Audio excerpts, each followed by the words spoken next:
Добар ден, почитувани гледачи. Во денешната визита зборуваме за Helicobacter pylori, најчестата инфекција кај луѓето. Од Helicobacter pylori се вели дека страда голем дел од светската популација.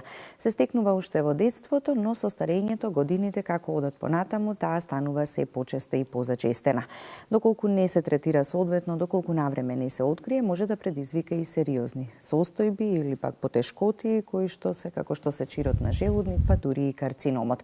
Затоа е многу важно да можеме да препознаеме и да побараме лекарска помош во вистинскиот момент. Каков ефект има врз нашето здравје Helicobacter инфекцијата, како се диагностицира, како се третира, зошто е важно да се придржуваме стриктно до сите совети во терапијата на Helicobacter pylori и што е она што можеме да го направиме или како совет треба да го добиеме за луѓето кои што го имаат овој проблем, но и превентивно за да го одржуваме сопственото здравје. На оваа тема за Helicobacter pylori инфекцијата денеска во визита разговараме со Филип Ачковски, магистер по фармација, топ едукатор, регионален менеджер во Фармес. Добар ден, Филип, и добре ни дојдовте. Добро ве најдов, Билјана. Ти благодарам за поканата и за убавата најава. Се надевам дека ќе расветлиме некои дилеми, некои прашања и ќе дадеме можеби некој дополнителен практичен совет за луѓето да успеат што подобро да се носат со овој доста популарен, актуелен и би рекол чест проблем. Да. Зошто рековте дека идеално е времево за да зборуваме овој период од годината за Helicobacter pylori? Така, па во припремата во разговорот што претходеше на оваа емисија, на вистина е терминот добар. Денеска е 2 мај, после првомајските и великденските празници, кога добар дел од популацијата која што можеби постеше во изминатите 3-4 недели што предходеа, секој со своите можности, обичаи и навики и така натака, премина на стандардната, да ја наречам, македонска исхрана, која што е богата со доста масна храна, тешка во овој период.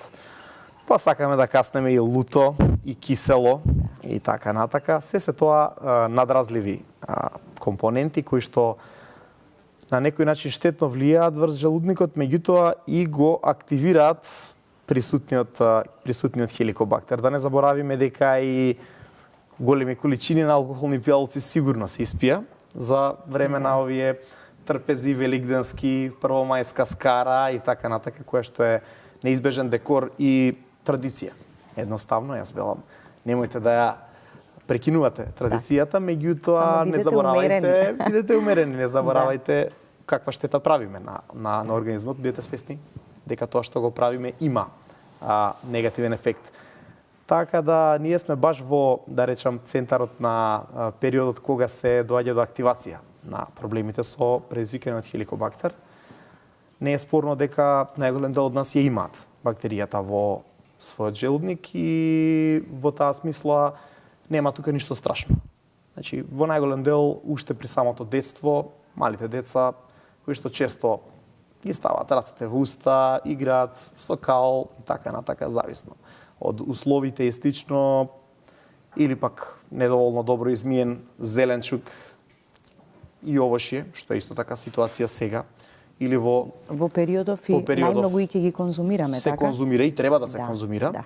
Значи, се тоа некои ситуации кога ние правиме само инфекција. Ке наречам преку уста, во најголем број случаи, или загадена вода, меѓутоа сега се надевам дека зборуваме повеќе за земите од третиот свет. Така да, значи, ние најверојатно што од раното детство сите ја внесуваме и ја имаме во организмот бактеријата, меѓутоа таа, за да се активира, треба со одредени активности ние да го тригерираме незиното штетно дејство спрема нас. Она што е важно е дека Helicobacter pylori е веројатно, според досегашни сознание, единствена бактерија која што може да преживее во киселата средина на желудникот и тој е во основата проблемот, затоа што таа успева да пројде низ киселава средина и доаѓа до слузницата. Значи, има способност да произведува амонијак, прави базна средина за да успее да продре низ мукозата која што ја обвива слузницата на желудникот и со своите флагели кои што ги има се прикачува за желудочната слузница.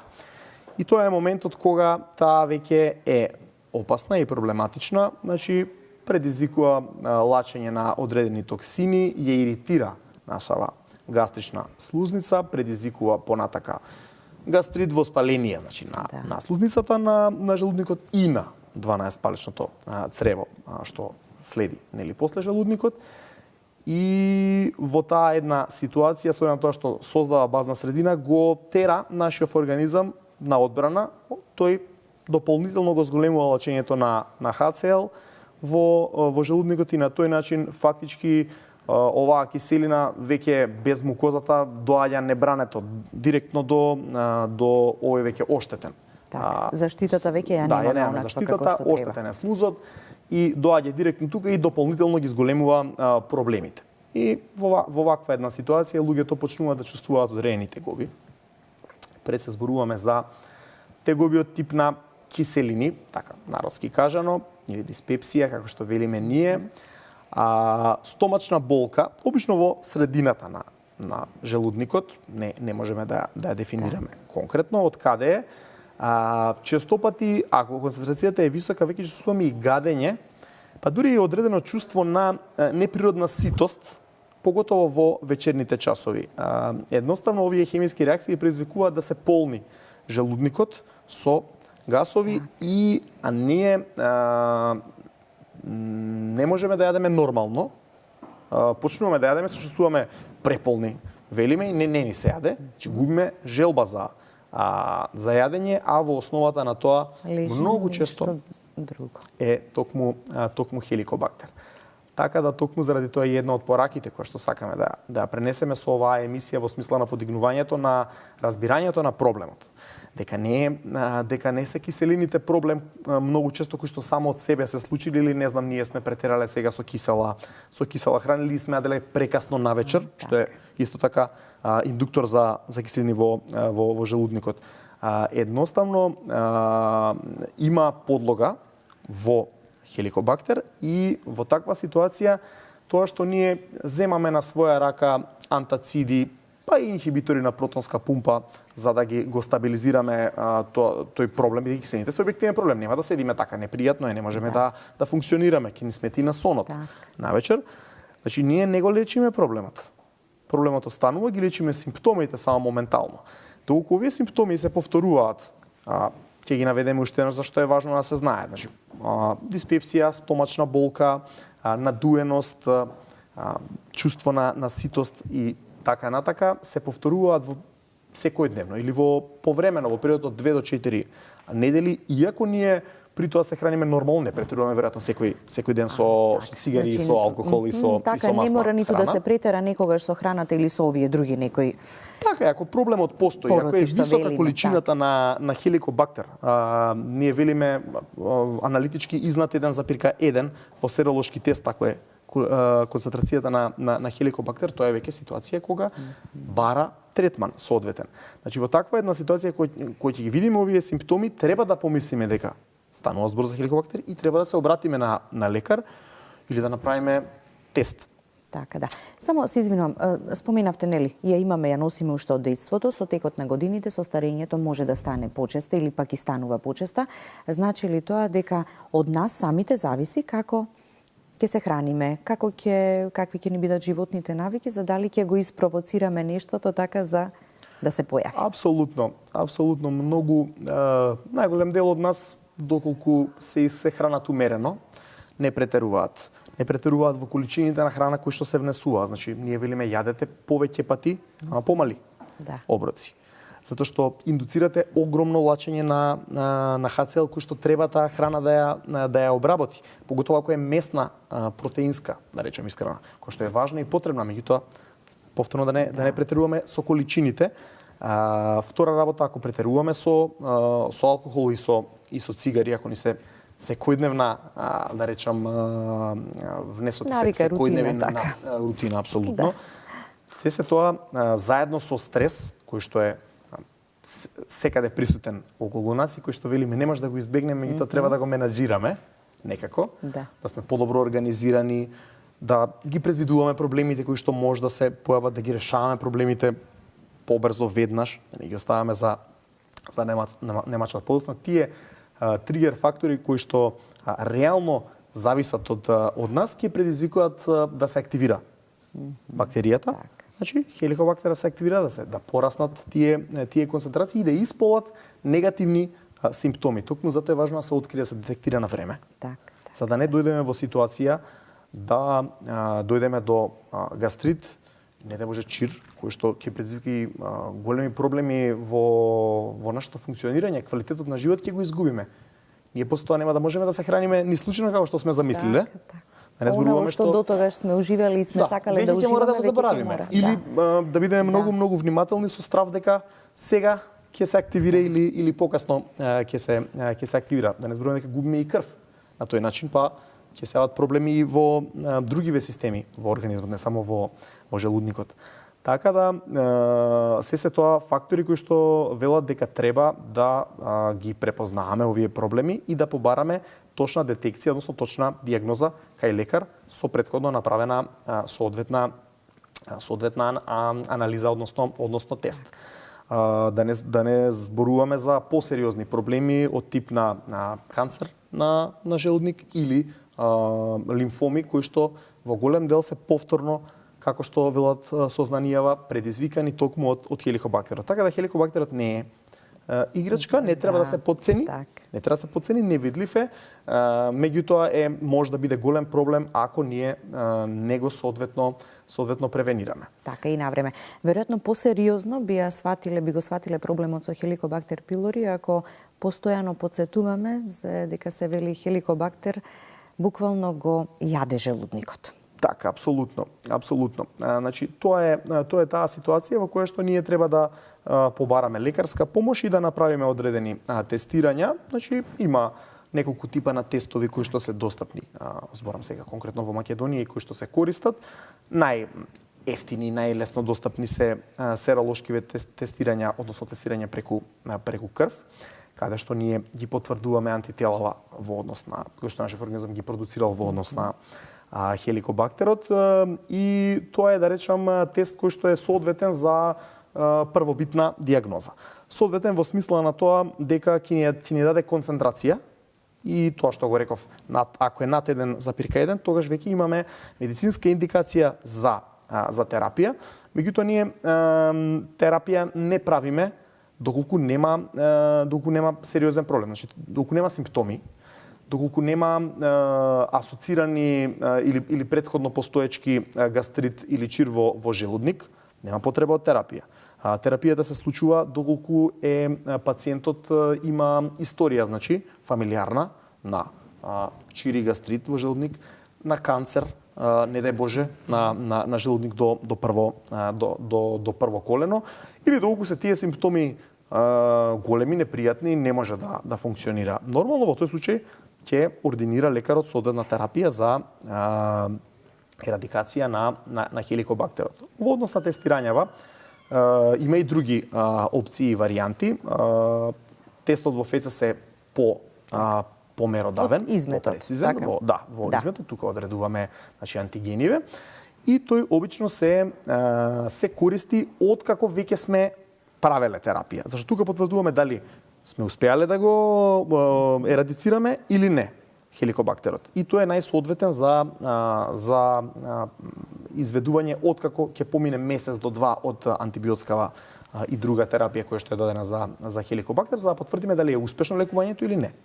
Затоа што ние, иако е овој голем проблем, треба да земеме во предвид дека доколку е успешно извршена ерадикацијава на хеликобактер, стапката на повторливост е многу ниска. Зборуваме за 2%. Затоа што секогаш го имаме како дополнително прашање, може ли да се повтори или може ли повторно да е? Заради тоа и ова е апел до пациентите, како и за секоја друга работа, вели не почитувајте ги советите, терапијата на лекарот и фармацевтот. Меѓутоа, овдека е навистина значајно да ги испочитуваме бидејќи е комплицирана таа терапија. Зборуваме за терапија според смерниците кои што ги имаме со 2-3 антибиотика, пробиотик додаток, бизмут додаток, ИПП, значи инхибитор на протонска пумпа. Тоа е еден микс кој што треба да го ти внесеш во организмот 5-6 пати во теков на денов, да испочитуваш време, пред јадење, Кога, после како, јадење, што, така. размак помеѓу, односно растојание помеѓу пробиотиците и антибиотиците и така натака. Значи ќе одиме за тоа повеќе Ќе во вториот објасниме дел. убаво, да. А бактеријата пак е упорна од своја страна Бактеријата е многу. упорна, треба да се Така. испочитува тој еден период за да успееме да ја ерадицираме и понатака да немаме проблеми и ризици по здравјето кои што веќе ги споменавме во понатамошниот дел од животот. Други варијанти во однос на дијагностикава, кои што ги има за жал само на една локација во моментов во клиничкиот центар во Скопје се уреа издишен тест, неинвазивен, многу практичен, во повторно обично за контрола на терапијата, месец дена после терапијава, значи каде што фактички ја користиме таа способност на бактеријава хеликобактер да ја хидролизира уреата во амонијак и CO2 и ги мериме тие концентрации дали се појавува или не се појавува и конкретно кои се вредностите. И нормално има инвазивни тестови од тип на биопсија кои што се користат најчесто доколку веќе имаме дијагностициран чир или гастрит, да се потврди дијагноста, да се потврди дека е хеликобактеров причинител за оваа состојба и да знаеме дека за да ја излечиме, односно да ја ставиме под контрола, тоа веќе лечење нема во класична смисла излекување, треба да се ерадицира бактеријата хеликобактер. Така, да. 60-тите години од животот, можеби порано, така се сметало како период кога најчесто веројатно може да се појави хеликобактер пилори, ама денешниот начин на живот, брзата храна, киселата, лутата, она на што не внимаваме многу во тоа како се храниме и што внесуваме, веројатно ја поместува малку и подолу границата така на луѓе кои што може да се активира хеликобактер. Навиките се променија, ретко се намалува количината на готвена храна и тој стил на брза храна и поретка исхрана, да речам, да бидам искрен, со 2 оброка на ден со големи количини, индуцираат да порано се појават тие проблеми. Не случајно велиме дека повозрасна популација имала повеќе проблеми, бидејќи организмот компензира до одреден период, меѓутоа сега реално веќе во 40-тите се овие па и порано се овие проблеми веќе чести, фреквентни, се случуваат и сепак дискутираме за проблем кој што во развиениот свет велиме го имаат 50% од популацијава за земјите што се во развој, дискутираме со бројки од 80 до 90% заради нивото на хигиена, која што е пониско и заради начините на функционирање. Така да зборуваме за огромна популација која што има проблеми и таа, да речам, бројка, ако се годините бројка воопшто, се намалува кон назад и токму тоа треба да не натера уште повеќе да внимаваме на нашиот стил на живот од помлади години. Па дури од детството, не? Сега препораките се за здрава храна, да. Апсолутно, да се изградат правилни навики од детството и да се намалат ризиците од проблем. Се разбира, не е секој организам ист. Кај некој ќе се исполат некои, и ако има, да речам, предиспозиции, ќе се исполат тие проблеми порано и во посилна форма. Во други случаи имаме луѓе, велиме, со отпорен желудник. Со појак желудник. Така, да. Дали сите позитивни пациенти на хеликобактер, кои ќе се дијагностицира и ќе се потврди, треба да бидат подложни на третман? Па, според смерниците што моментално се на сила, тие се менуваат. Смерниците се менуваат низ годиниве, меѓу другото и заради тоа што нема едноставно и ефикасно решение. Меѓутоа, според моменталните смерници, не треба да се третира било кој пациент што има хеликобактер. Тоа е една работа. Значи, зборуваме за пациенти кои што имаат изразени симптоми, кои што им сметаат на функционирањето. Зборуваме за пациенти кои што имаат генетски предиспозиции, фамилиарна анамнеза на чир, гастрит, канцер, не дај Боже, лимфоми и слично. Зборуваме за пациенти кои што имаат анемија од одреден тип, затоа што во оваа ситуација, доколку дојде до појава на чир, а ризикот се зголемува со постојањето со дијагностициран хеликобактер, ќе се губи уште повеќе крв, па е ризикот нормално поголем. Изборуваме за пациенти кои што нормално веќе имаат чир или гастрит дијагностицирани, тука мора да третираме без дискусија. Така да сме во ситуација кога на сила се мастрих смерници кои што велат дека имаме третман со комбинирана тројна, па и четворна терапија, значи минимум 2 антибиотика со инхибитор на протонска пумпа, кои што треба да се даваат во период од 7 до 14 дена, во зависност од проценката на лекарот, меѓутоа обично и често пати се оди на тие 14 дена. И сега во ваква една ситуација, доколку нема резултат, многу често се додава и трет антибиотик, според најновите смерници задолжително треба да се додадат соодветни пробиотски компоненти. Так. Велиме секогаш со антибиотикот, пробиотика, мака и хеликобактер пилори мора задолжително да биде вклучен пробиотикот? Да, значи препорака е со секоја антибиотска терапија, поготово подолготрајна, од неколку дена. Овдека дискутираме за 2 недели, што е сериозен период. Зборуваме за многу силна антибиотска терапија. 2-3 антибиотика кои што драматично ќе нарушат нашата цревна микрофлора без дискусии. Една работа, и втора работа, често пати ќе предизвикаат такви несакани ефекти кои што ќе натераат добар дел од пациентите да се откажат од терапијата. Зборуваме за мачни, да го издржат, зборуваме за силна диареја. И ќе речат во ред, али да прекинеме докторе ако може. Терапијава не ми одговара. Заради тоа е многу важно да се оди со пробиотик веднаш од стартот на антибиотска терапија и да се продолжи и по нејзиното завршеток. Значи да се оди барем месец дена со пробиотик. Тој ќе помогне да се намалат проблемите предизвикани од антибиотиците, пред се да се намали диарејата, да се намалат мачнините, да се врати балансот на цревна микрофлора кој што ние де факто ќе го уништиме со овие силни антибиотици кои што мора да ги дадеме, бидејќи нели целта да се направи ерадикација. Така, да. Сега, има и друг проблем. Не случајно 30 години се занимава медицината со решавање на овој проблем. Да било едноставно ќе го решеле веднаш. Се менуваат типовите на антибиотици што се користат, затоа што резистенцијата станува се поголема и поголема. Ние сме во ситуација кога резултатот од антибиотската терапија е околу 65% успешност за хеликобактер, што е многу низок резултат. Зборувам за ефект на антибиотици. Значи, ние би сакале да имаме преку 90% успешност за да може да дискутираме за успех во терапијата.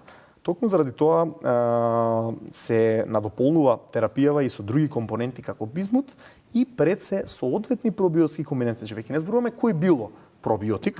Што ние ќе сакаме како избор да си направиме. Ние ќе си го избереме по цена или по реклама или по нешто друго.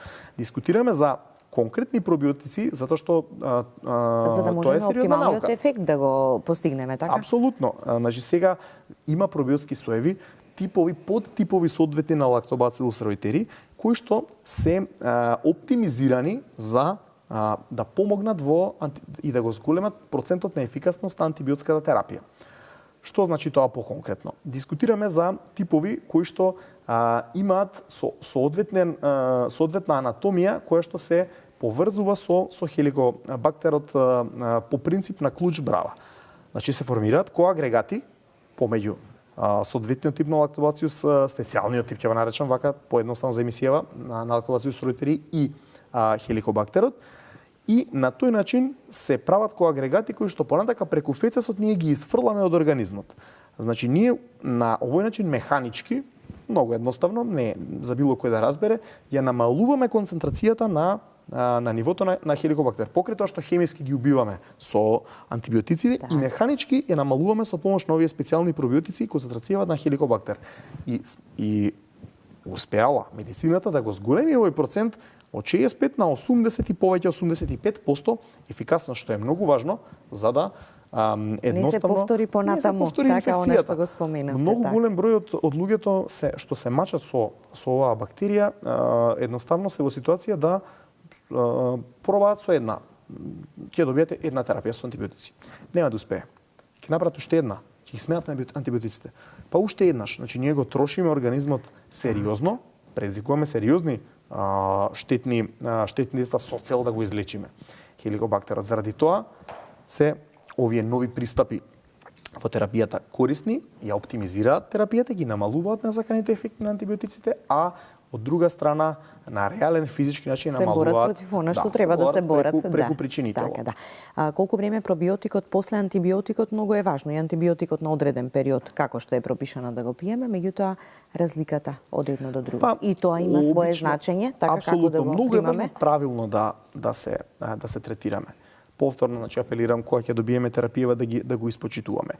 Инхибиторов на протонска пумпа генерално треба да се пие пред оброк, половина час или така на така. Значи, не го пиеме ние кога сакаме.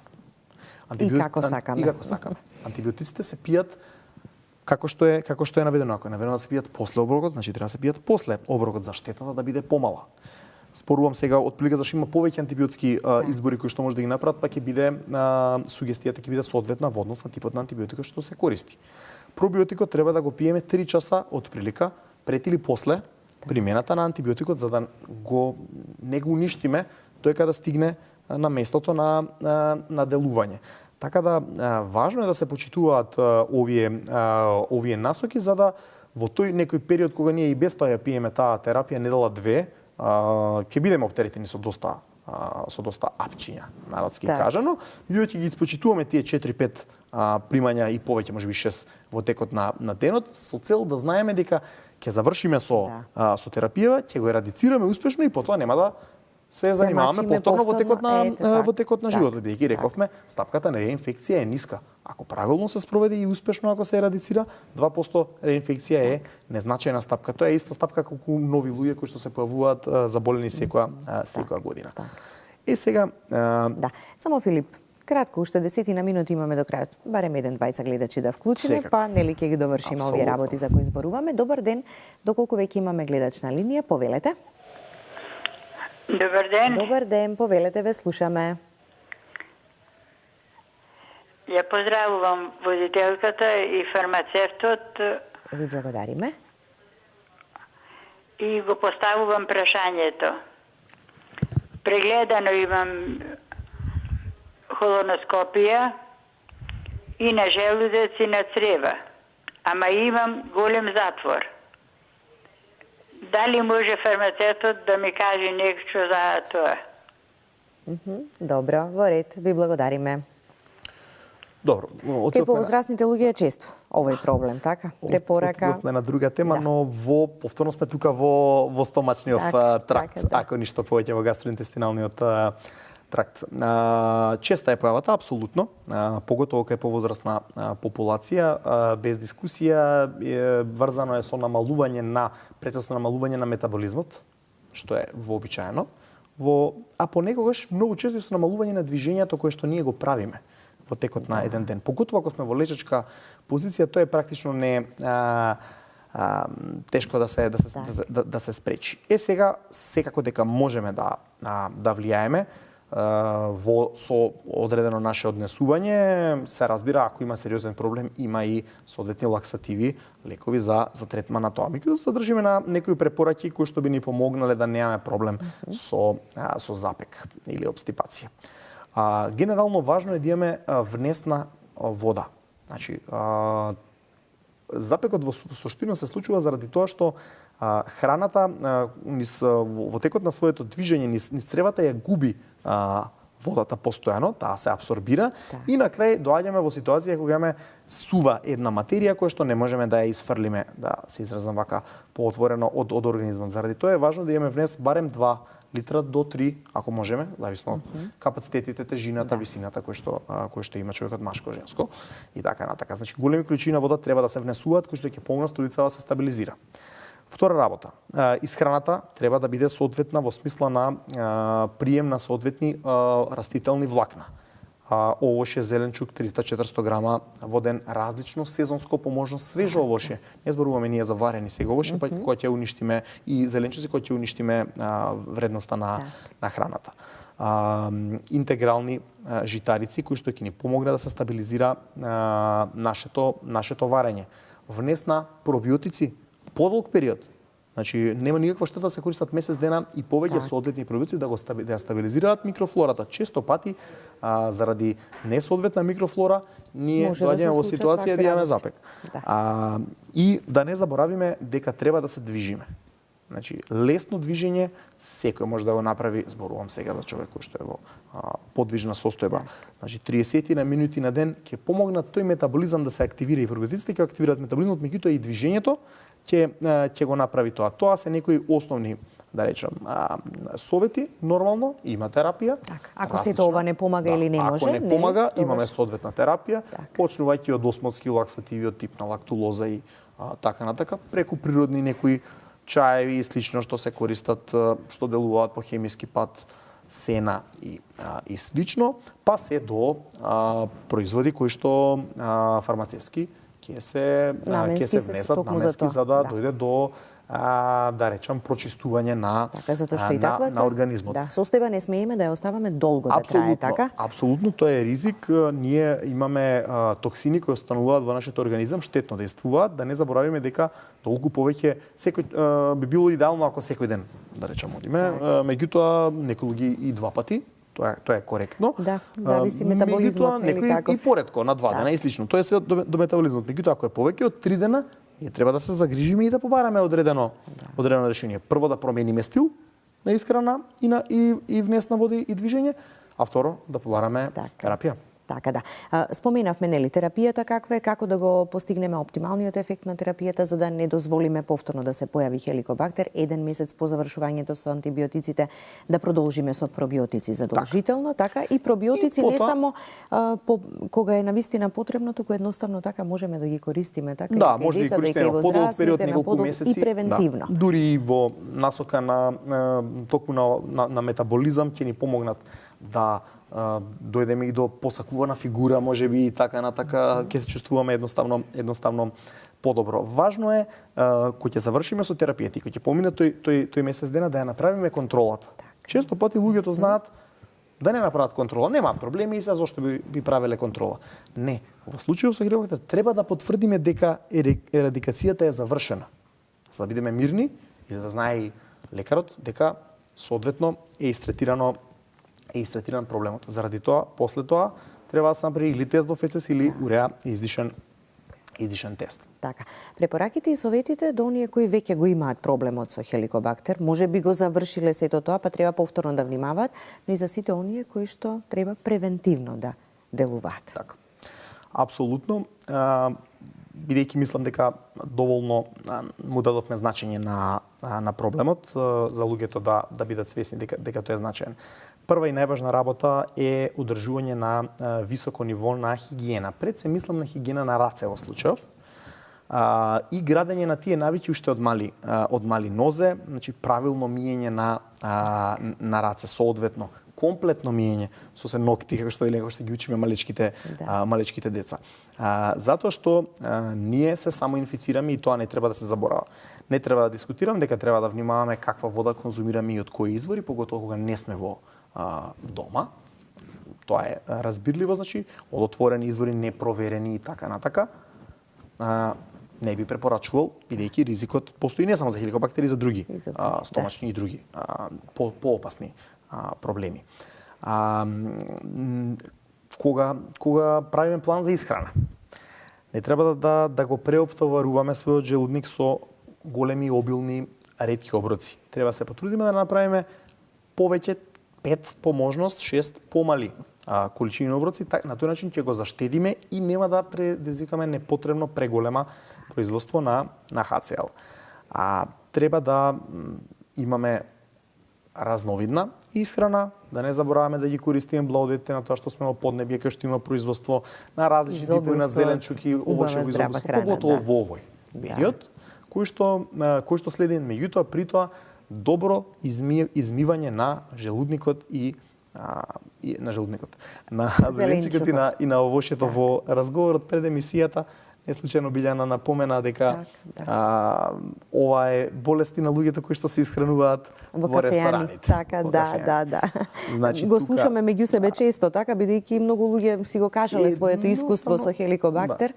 Едноставно имаме марула која Посебно што со тешко марулата се да мие, бидеме треба нели темелно внимателни. да се измие и други нормално салати кои што се користат, тие се супер здрави, све е окей, меѓутоа мора темелно да се промијат и не заборавајте на тоа кога го припремате семејниот доручек, ручек, меѓу другото, и затоа е сега тоа актуелно, бидејќи деновиве се прават и ќе се прават во убавиот период понатака излети на отворено. Хигиената таму не е иста како дома. Не го заборавајте тоа, миење на марула во некој поток и така натака. Зборуваме за реални ситуации.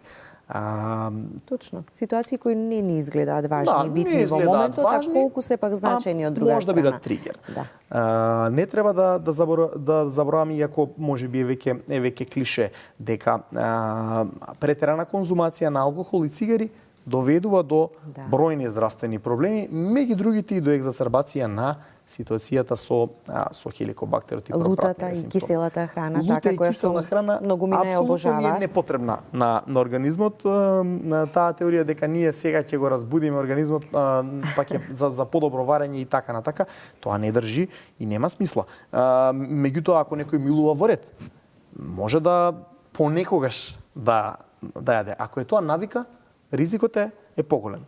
Не заборавајте дека ако секојдневно јадеме лута, презачинета храна, значи не мора да е само лута, кисела, пресолена храна и така натака, правиме ризик за нашиот желудник и за активацијата на хеликобактерот и секако она што веќе напоменавме. Ако веќе имаме диагноза, добиваме терапија, треба да ја почитуваме таа терапија.